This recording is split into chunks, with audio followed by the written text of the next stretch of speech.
Assalamualaikum warahmatullahi wabarakatuh. Yang terhormat Bapak selaku dosen pembimbing pada mata kuliah Hukum Internasional serta teman sejawat kelas yang saya banggakan. Puji syukur marilah kita panjatkan kepada Allah Subhanahu wa taala dan sholawat serta salam semoga tetap tercurahkan kepada baginda Rasulullah Muhammad SAW. Adapun topik yang akan kita bicarakan mengenai pada diskusi kali ini yaitu tentang subjek hukum internasional. Saya Muhammad Farhan Gunawan dengan NPM 20263 selaku ketua dan moderator akan membimbing jalannya diskusi ini.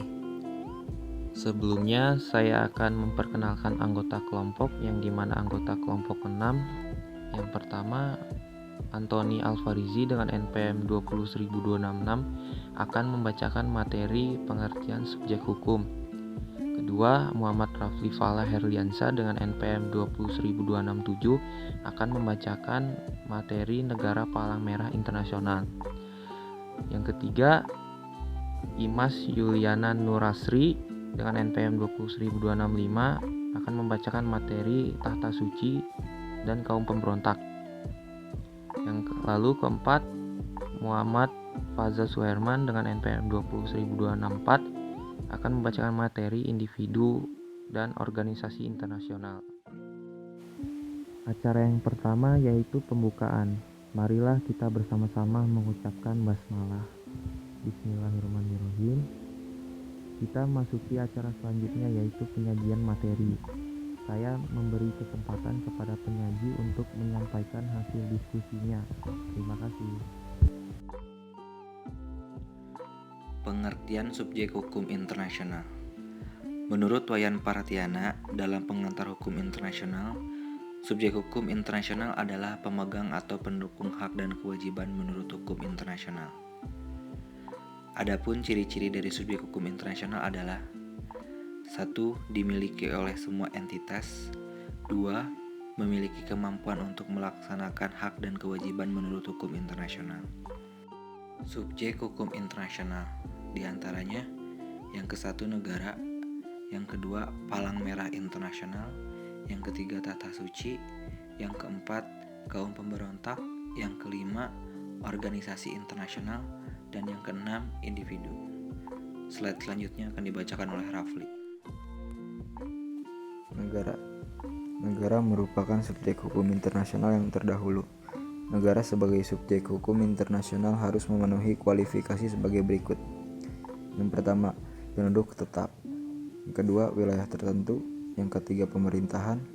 Yang keempat, merdeka dan berdaulat penuh.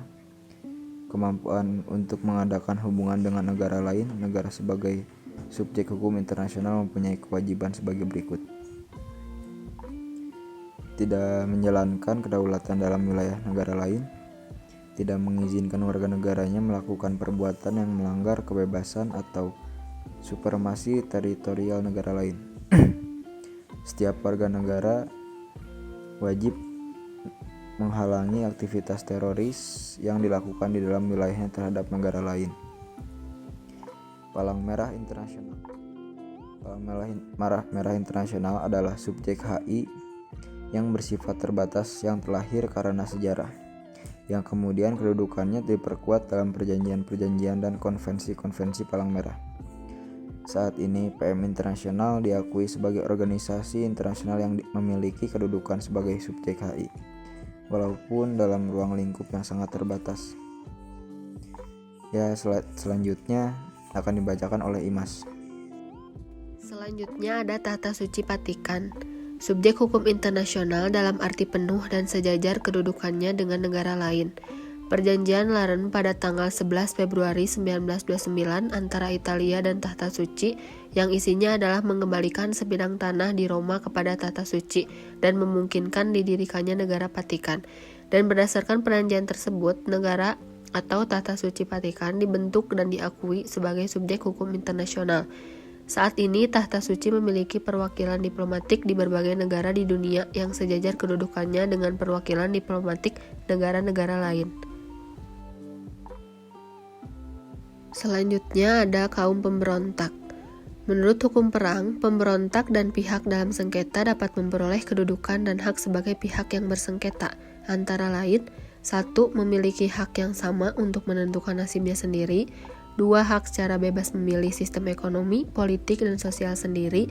3. Hak menguasai sumber kekayaan alam di wilayah yang didudukinya.